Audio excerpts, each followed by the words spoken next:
He could not read. He could not write. He was an orphan who lost his father before he was born and his mother when he was just 6 years old.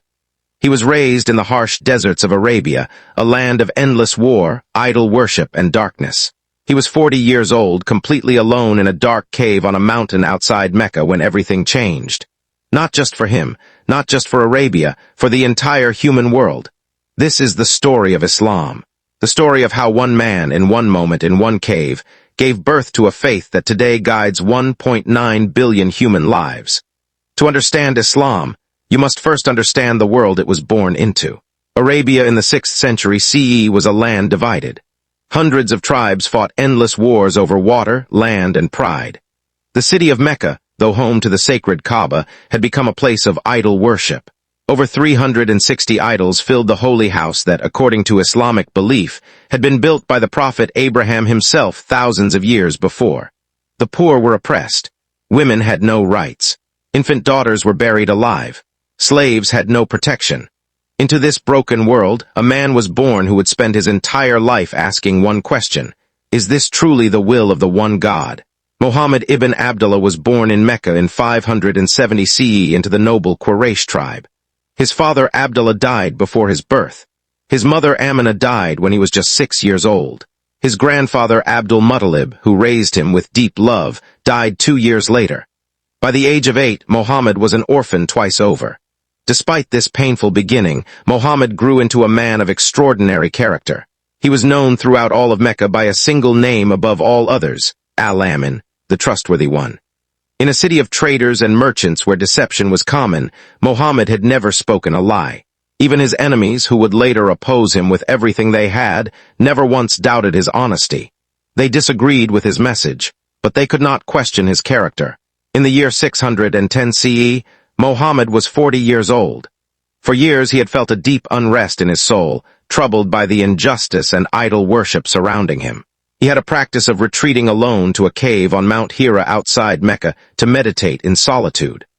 On one night in the holy month of Ramadan, something happened that no human being had experienced since the time of the earlier prophets. The angel Jibril appeared and spoke one single word: Iqra, read. Muhammad trembled and replied, "I cannot read." The angel embraced him tightly and repeated, "Read in the name of your Lord who created." These were the very first words of the Holy Quran. The revelation had begun. Muhammad descended the mountain trembling and went to his beloved wife Khadijah, who held him close and spoke the words that became the foundation of his mission. "Go, for by God he will never humiliate you. You keep ties of kinship, you speak the truth, you help the poor, you are kind to your guests, you support those who are in need." For the next 13 years, Muhammad preached in Mecca. The message was simple and revolutionary. There is only one God. All human beings are equal. The poor must be protected. Women have rights. Every soul will be accountable on the day of judgment. The powerful elite of Mecca rejected this message completely.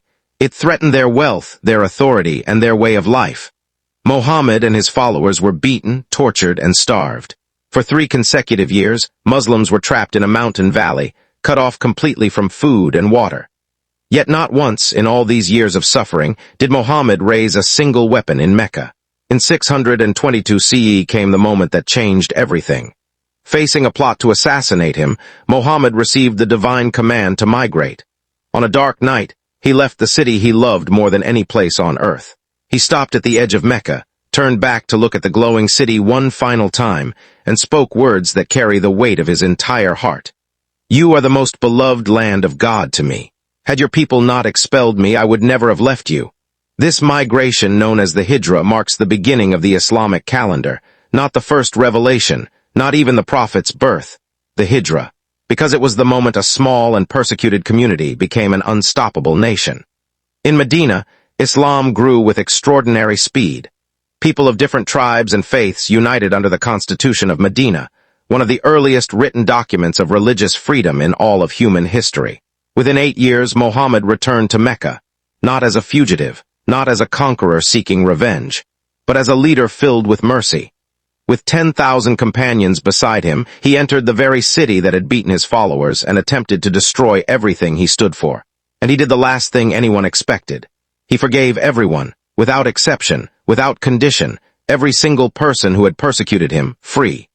2 years later, in 632 CE, Muhammad delivered his final sermon on the plains of Arafat before 100,000 people. He spoke of the equality of all races, the rights of women, and the responsibility of every Muslim to the next generation.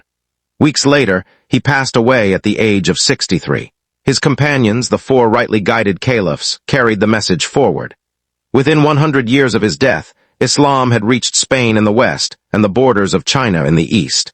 The Islamic Golden Age that followed from the 8th to the 13th century produced the world's greatest advances in medicine, mathematics, and astronomy. The word algebra comes from the Arabic al-jabr. The word algorithm is named after the Islamic scholar al-Khwarizmi. The modern scientific world was built, in significant part, on the foundation that Muslim scholars laid. Today, Islam is the second largest religion on earth, with 1.9 billion followers across every continent, every culture, and every language.